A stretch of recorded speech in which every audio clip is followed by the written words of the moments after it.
Hi, this is Kendall Boyson, professional life and recovery coach, and you're listening to Encouragementology, the practice of instilling hope. Hi there. Thanks for joining me. On this show, we are making a commitment to take our own medicine and practice what we preach to achieve authentic personal growth.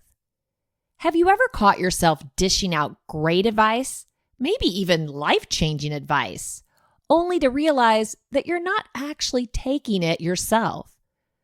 You're not alone. For me, this became very real when I paused and thought, wait a minute, am I applying the very same healing and growth tools I've spent years teaching others? It's easy to guide, encourage, and support someone else's transformation. It feels great even. But when it comes time to turn the spotlight inward, it can get a little uncomfortable. Personal accountability doesn't come with a script. There's no applause when you do the hard inner work in private. Just you, your truth, and the mirror. In this episode, we're digging into the idea of taking your own medicine. It's not about shame. It's about alignment, about realizing that personal growth isn't just something we facilitate for others. It's something we owe ourselves to. If you've been operating on autopilot, pushing others to grow while neglecting your own healing, it's time to come home to yourself. Let's gently peel back the layers and explore how self-honesty, ownership, and a little humility can lead to some of the most powerful transformation yet. Let's start by unpacking this phrase, take your own medicine. It's one of those sayings we toss around casually, but it carries some weight when you really sit with it. In its simplest form, it means applying the same advice, tools, and strategies to yourself that you so easily hand out to others. It's about walking your talk, practicing what you preach. But more than that, it's about integrity. When you give others guidance on healing, setting boundaries, processing pain, or embracing change, it usually comes from a place of experience or education. But if you're not actually applying those practices to your own life, there's a gap, a disconnect. And that disconnect can create feelings of inauthenticity, burnout, or even imposter syndrome. You might look like you have it all together on the outside, while inside, you're quietly struggling with the same things you're helping others overcome. Taking your own medicine means making time for your own emotional maintenance. It means slowing down long enough to check in and ask, am I living in alignment with what I believe? It doesn't require perfection. It just asks for honesty and willingness. Because growth isn't just about knowledge, it's about embodiment. All right, let's do a little gut check. And don't worry, this isn't about calling anyone out. This is about awareness. Sometimes we don't realize we're neglecting our own growth until we slow down long enough to look. So here's a quick self-reflection quiz. I'll read a few scenarios, just note your honest answer. No scoring, no judgment, just you learning more about you. Number 1, when a friend comes to you overwhelmed or stressed, what's your advice?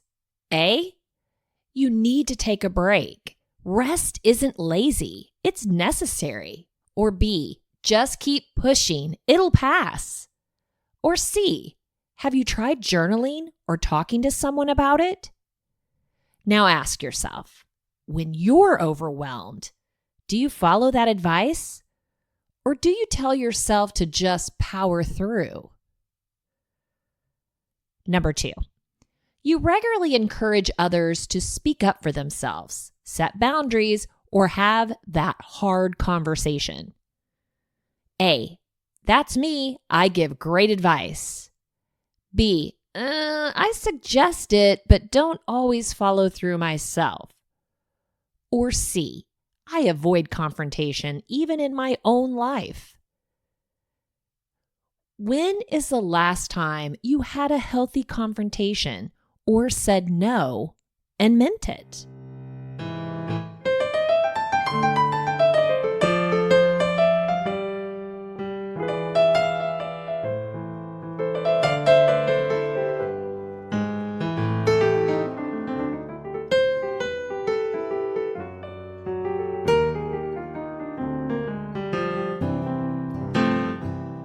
Number 3, you believe in healing and self-care for others. A, absolutely, I recommend it all the time. B, I dabble in it when things get bad. C, I'm too busy helping others to think about that for myself. Now ask yourself, what's one thing you've been suggesting to others lately that you haven't done for you? Number 4, you're the encourager in the group, the motivator, the coach. A, yep, I'm everyone's go-to. B, I try to uplift people, but I keep to myself when I'm down. C, I've kind of become the emotional dumping ground and I'm burned out. It's time for a check-in. When's the last time you asked someone to be there for you? If any of those answers made you pause or laugh a little uncomfortably, good. That's the beginning of growth. The truth is, it's easier to give than to receive, but healing and change require both.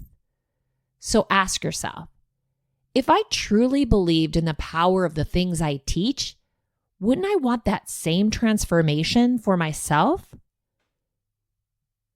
As we explore the idea of taking your own medicine and the importance of applying the advice we often give to others to our own lives, I thought the ideas of Brian Ford provide a compelling look into why this is so challenging. He discusses how emotional involvement and personal biases can cloud your judgment, make it difficult to follow through on your own guidance. Here's his ideas on why it's hard to take your own advice. Maybe I'm just speaking for myself, but have you ever found that you give such good advice for other people, but have a hard time taking it for yourself? Instead of feeling confused or like a hypocrite about it, hopefully an explanation and a new perspective can help you unlock all the value you have to offer. First, if you're giving good advice, that means you have the information. This is great news. With good information, you have good ideas about how you can solve problems in your life, relate with situations in better ways, and get resourceful to implement positive change. But again, if you have all of this information, but you have a hard time applying it to yourself, that can feel hypocritical. But don't believe that it means there's anything wrong with you. There's one fundamental difference between the advice that you give to others and the advice you integrate for yourself. The difference is emotions. When you're giving advice, you can step into a more objective awareness, allowing you to see the big picture and assess how everything comes together. This is much harder to do for yourself because, well, it's your life. There's so much more pain and connection to everything going on that you draw conclusions that are biased. Understand that this is happening unconsciously. Our emotions create an environment that our rational mind makes decisions within. The challenge is that we're often unaware of our emotions' influence on us in the moment. This causes the thoughts that we have to seem completely logical when truthfully, they're coming through the filter of your current emotions. This is one of the reasons why it's good advice to sleep on it. Instead of making a big decision or responding to something that may upset you in the moment, give yourself the space to return to a more unbiased state of mind to review what you actually want to do. So when you're in the depth of a moment, with all the emotions that it brings, and it feels hard to take your own advice, that's why. The advice doesn't seem as practical or valuable because you're thinking it's biased to see it a certain way. And that disconnect causes your mind to create a story about why the advice won't work or doesn't apply to you, or you should do something else, which then discredits the quality of the advice. Okay, in a nutshell, Brian Ford explains that when we give advice to others, we're able to approach their situations with objectivity and clarity.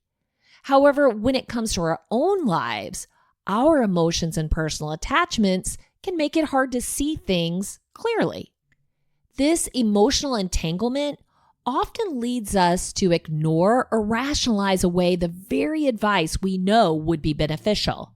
I love how he emphasizes the importance of self-awareness and intentional reflection to bridge this gap, encouraging us to treat ourselves with the same compassion and wisdom we offer to others.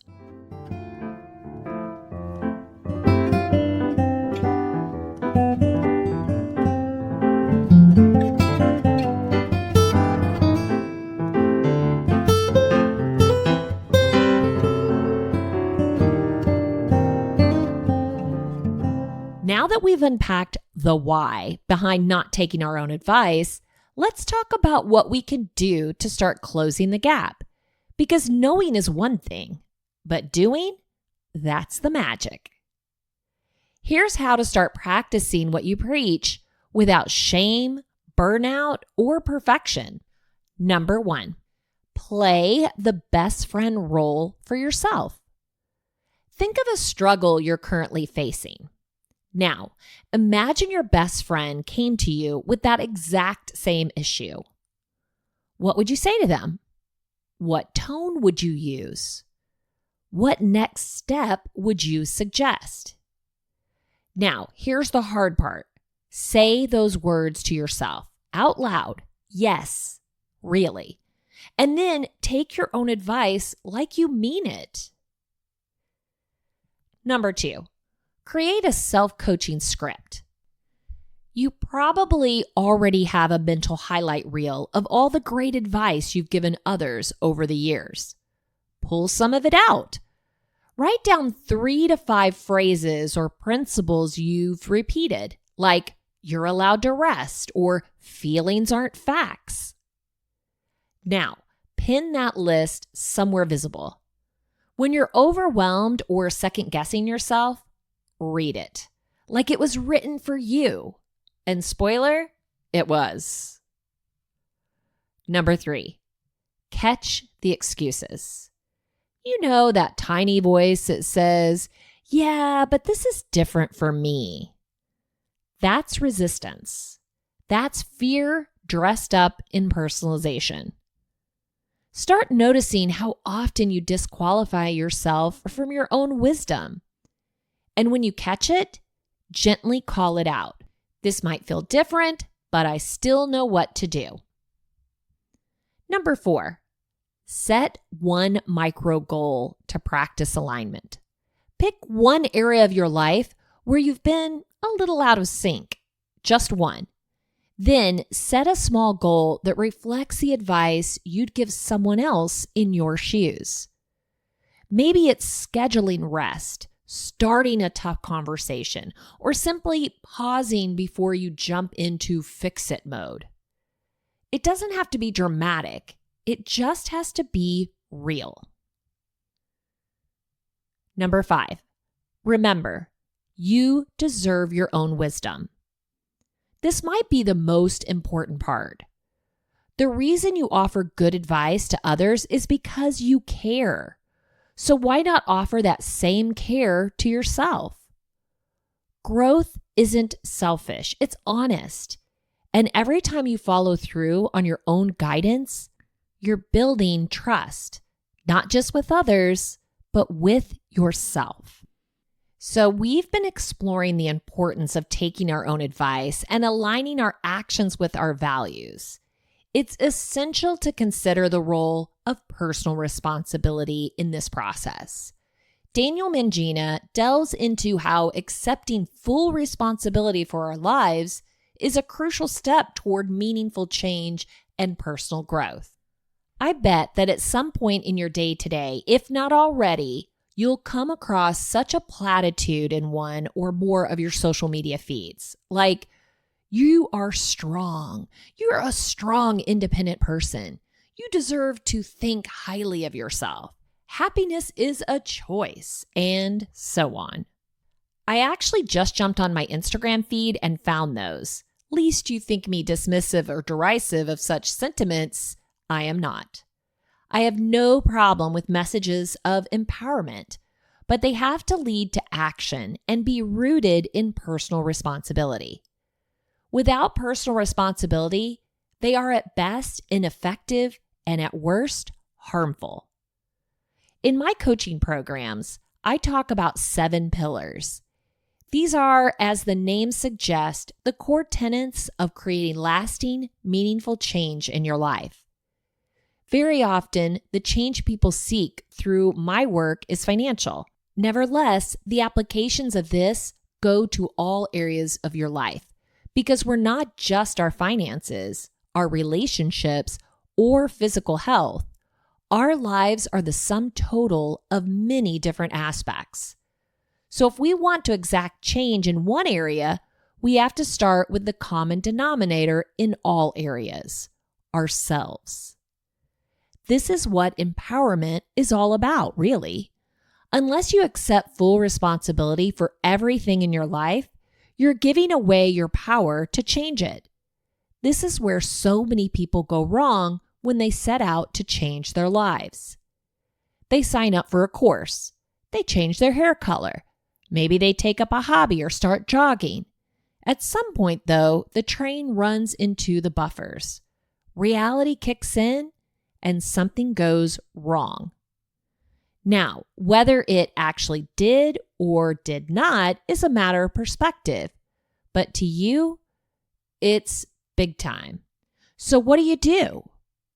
Out of instinct, the finger starts pointing outwards. You look at all the extenuating circumstances that have conspired to thwart your efforts. It's only natural that we do this, but it's of vital importance that you're able to train your conscious mind to intervene and halt the process. What's going on during these moments is that your ego is feeling bruised. Rather than accepting responsibility, your instinct is to search for reasons why it wasn't your fault in order to save face. If you sat down with yourself at such a crucial juncture and actually asked, what's more important, saving face or appearing to in the moment, or learning lessons so that I can make more informed decisions going forward? You know full well what the answer would be. And come on, who are you fooling? You know that people can see right through what you're doing anyway. So why waste your energy on keeping up the pretense that you're never to blame when you could be turning those opportunities to learn into gold? Why do I put the emphasis on gold, i.e. finances? We know that there is a solid correlation between reported life satisfaction and income. It's consistent across the world that those living in higher income countries report greater life satisfaction. Deeper than mere income, though, I would argue, is a sense of purpose. And I'm not the only one.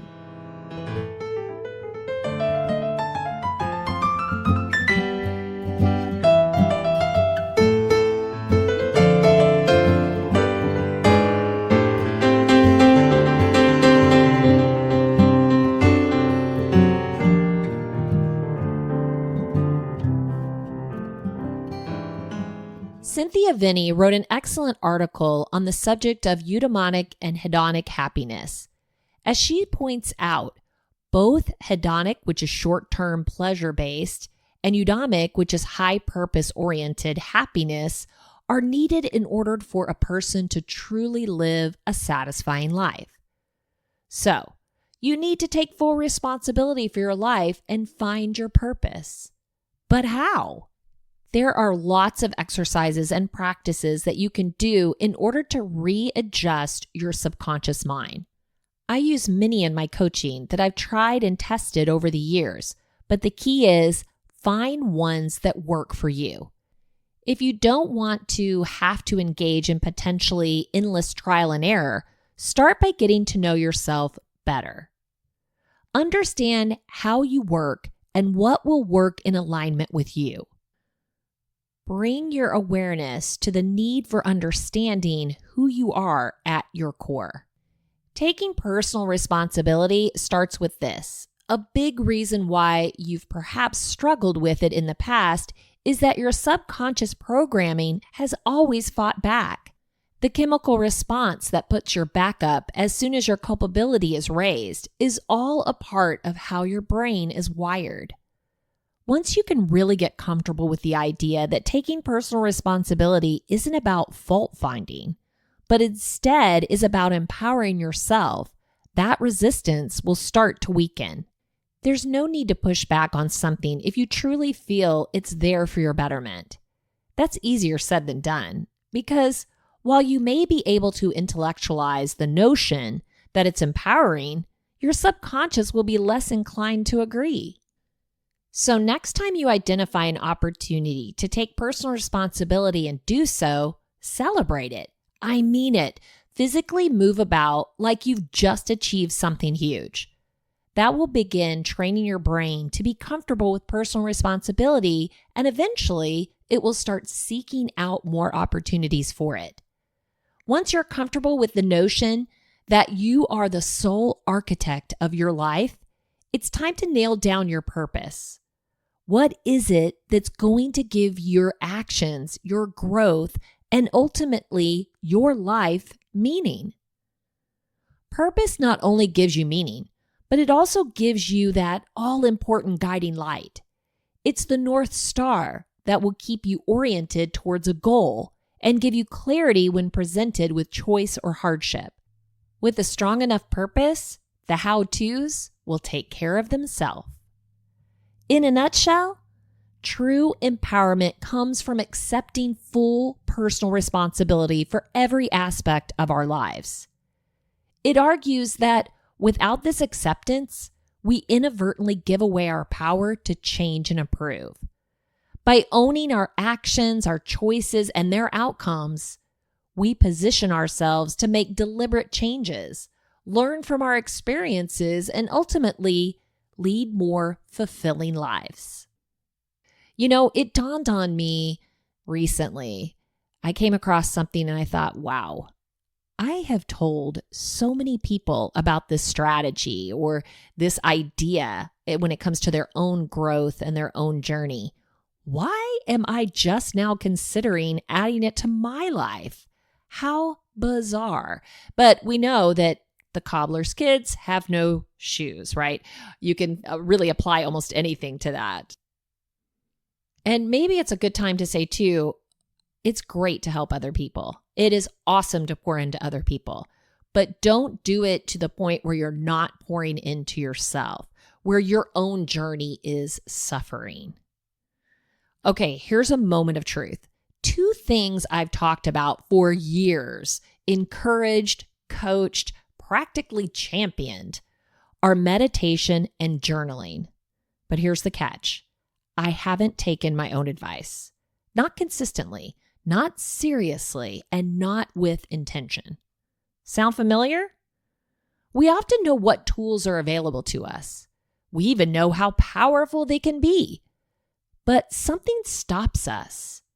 Maybe it feels too quiet, too slow, too hard, or maybe deep down, it's uncomfortable to sit with ourselves when we're used to fixing, helping, or doing. So, I want us to do it together. A little journaling, a little meditation, no pressure, no performance, just practice. Okay? So let's think about this whole idea of journaling. Go ahead and grab a notebook or a blank piece of paper, take a breath, and we're going to just answer the questions as they come. There are no right words here, just your words. Don't think about what it looks like, what it sounds like. One of my problems with journaling is I always thought I was leaving like a written legacy. So my thought was, someone's going to read this. So what did I do? I tried to make it flowery and put everybody in the best light, make sure everyone got enough attention in my journal. I mean, how crazy is that? That is totally not the reason that you should be journaling. This isn't like Dear Diary. Well, I guess it could be, but this is more about working through things, right? So, are you ready? Let's just do a little journaling right now. And then you can come back, maybe write a few words, and then you can come back and really add to that. So, journaling prompt number 1. Where am I not taking my own advice? Think about a specific situation or area in your life. What advice would you give someone else in that exact scenario? That's powerful. Are you following that advice yourself? Why or why not? So maybe you've written down 1 or 2 words. That's great. That'll get you going. And then you can come back and really feel in those details. Because I just started literally doing more journaling work. And it's really good to maybe sit down, get in a quiet place, sort of open your mind first, kind of clear your mind, put yourself wherever you need to be for that prompt, whether you're working through childhood stuff, family stuff, marriage stuff, work stuff, whatever that is. But get your mind there first and then ask the question, sit with it. Don't be too quick. This is not a show, right? Or this is not like an interview where you feel like you need to answer quickly. Then write some things and just let the consciousness flow. I actually have found more at sort of the end of a journaling entry. The last several sentences might be the most impactful. Okay, journaling prompt number 2. What's stopping me? Get curious, not critical. Is it fear? Time? Doubt? What stories are you telling yourself that keep you from trying? Getting curious is so important. One of the things I found also is I'm really pushing back on limited beliefs. I've talked about it for years, but if you have a belief, and it could be something simple, did you ever trace that back to why do I think that? Who gave me that? Why is that important? Why is that a reoccurring theme in my life? What stories am I telling myself? Spend some time tracing those stories back, kind of to see the root, unraveling the thread. Where did it all start?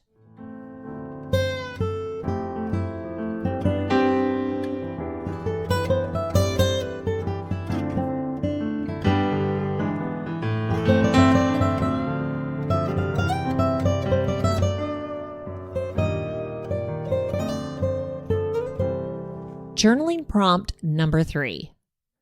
What would it look like to take one small aligned step this week? Write down a baby step you can take that feels doable, not perfect, not life-changing. Just be honest. What is one thing that you could do? Maybe it's a commitment to yourself, a rededication. Maybe you have, like I did, I started on my journey, which was all about me, and then I was quickly pivoting to make it all about everyone else. What the heck? I was actually on the journey to find out why I do that, and then I did it again. So just be honest. Take a moment, reread what you wrote, Circle one sentence that stands out. That's your message to yourself. Okay, now let's shift into a short meditation. This was one of those things too, like what am I supposed to be doing? What am I supposed to be thinking about? You know, whatever that conjures up in your mind when you think of meditation. I think of this elaborate practice.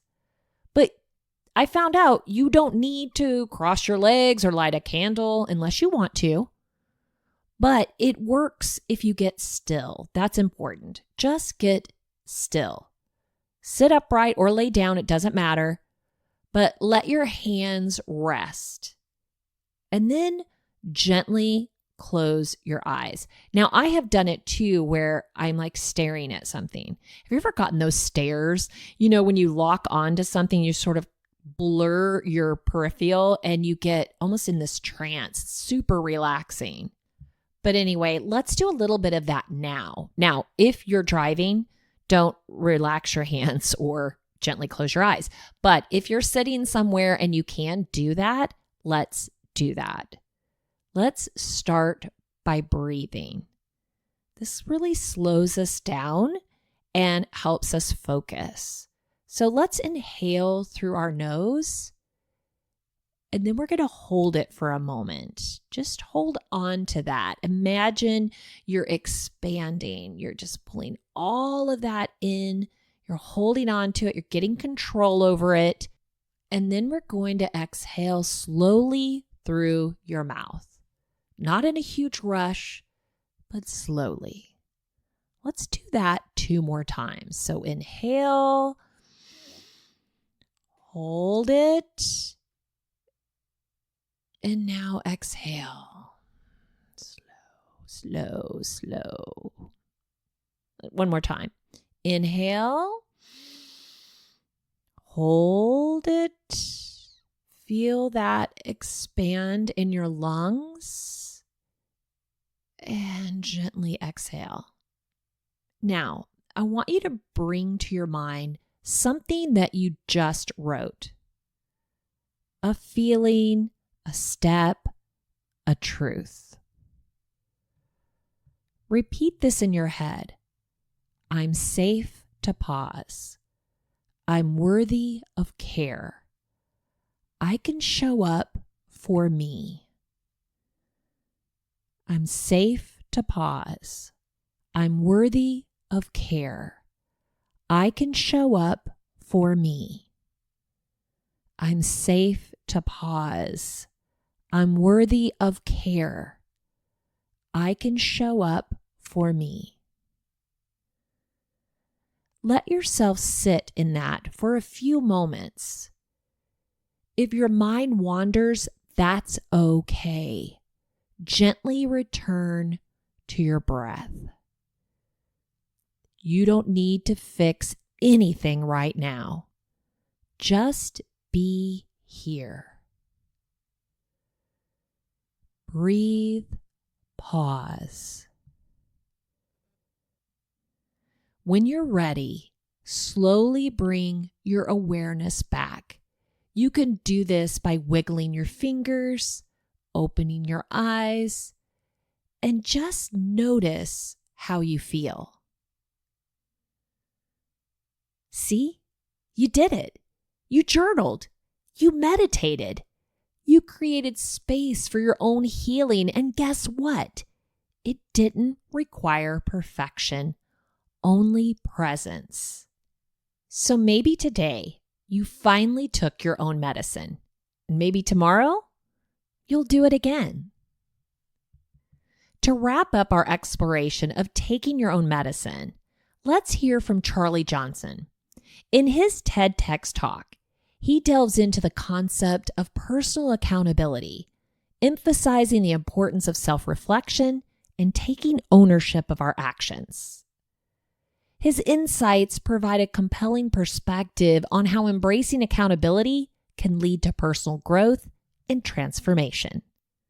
Let's take a listen. We are all changing all the time. It is the very nature of existence. So why do some people seem to be changing more than others? Why are some people changing for the better while others are changing for the worse? And more importantly, how do we take control of the change in our life and decide where it goes? These are the questions that have plagued me since I was young, because I remember a time in my life where I was changing for the worse every day, and I felt like I had no control. I was a teenager, and I had started to become depressed for reasons I didn't understand. Started failing my classes, started smoking cigarettes. I quit my sports teams, fought with my friends and my family. And this was particularly distressing to my mom. She would come into my room every night and ask me questions like, "Why are you unhappy? How can I help?" And mostly because I didn't know the answer, I would just brush her off. And then one night she came in and she asked me something. She said, "Charlie, what is going to become of your life?" And I will never forget what I said. I told her, "I'm going to grow up and be a failure." And I cried harder than I had ever cried that night, because when I said it, I believed it. I believed that there was nothing I could do to change my future.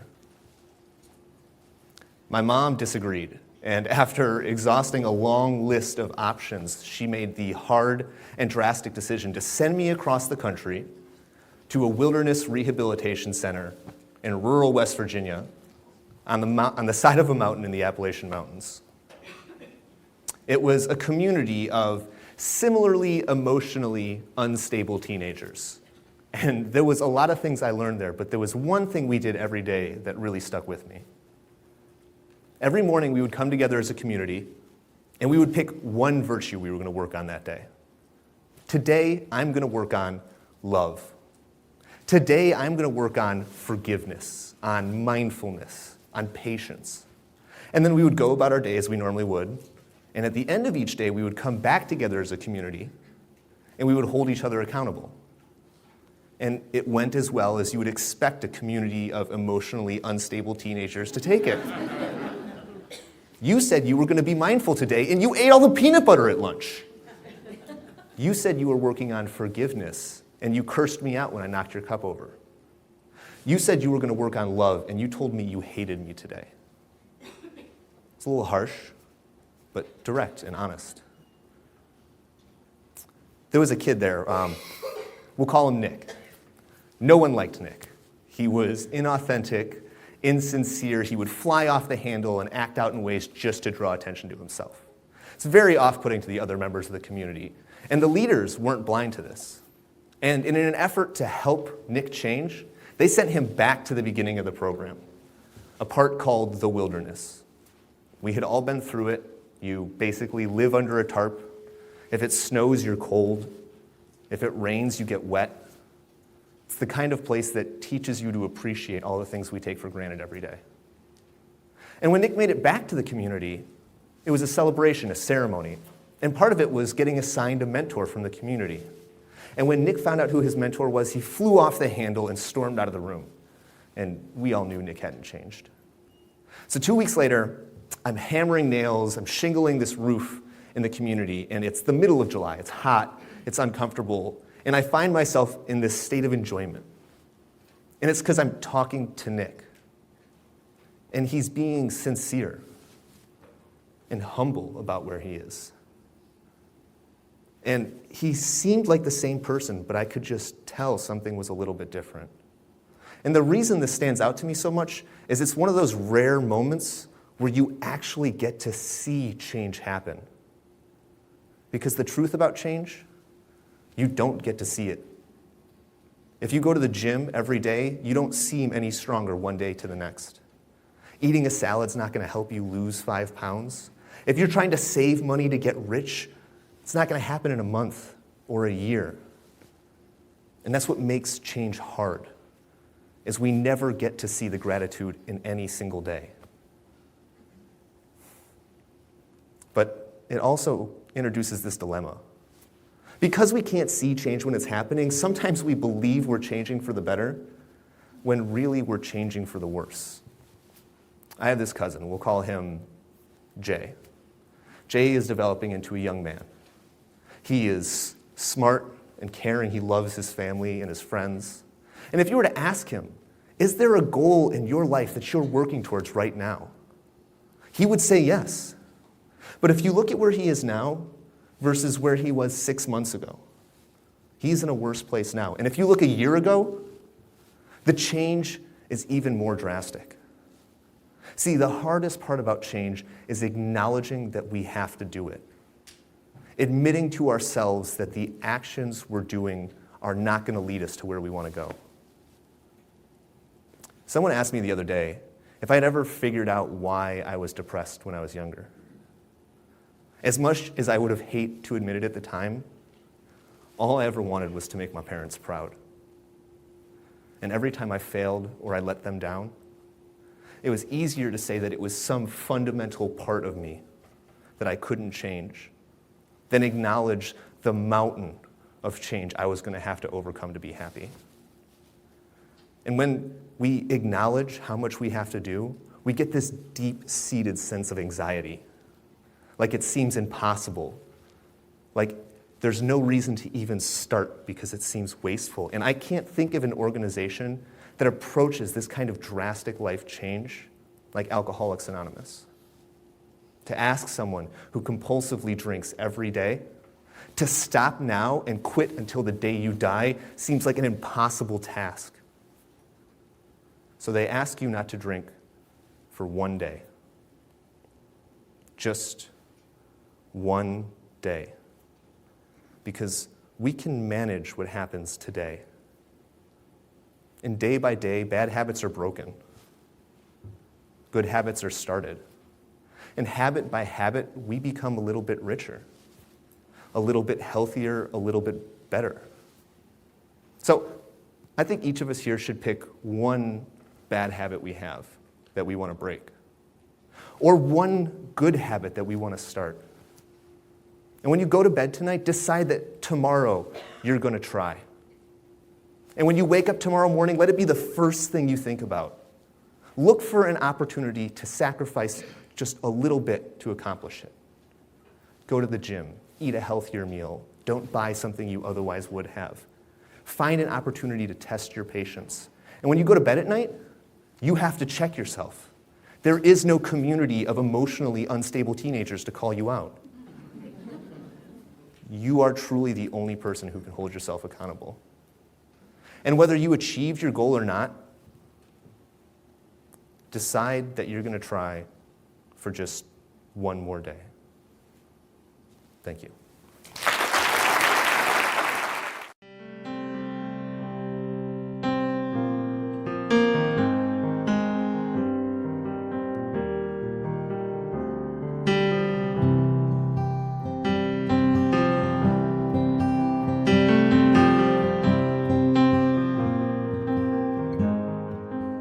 If you want to share Encouragementology with a friend who needs to know they're not alone in this journey of self-discovery, you can visit encouragementology.com or anywhere you stream your content to receive this episode and all others.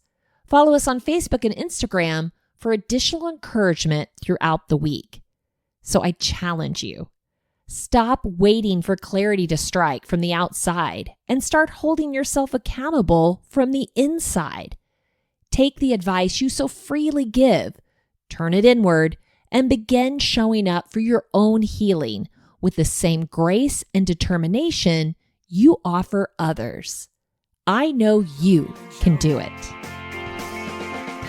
Thank you for listening to Encouragementology with Kendall Boyson, where we find positive ways to handle some of life's challenges. I stumbled through until the path was clear.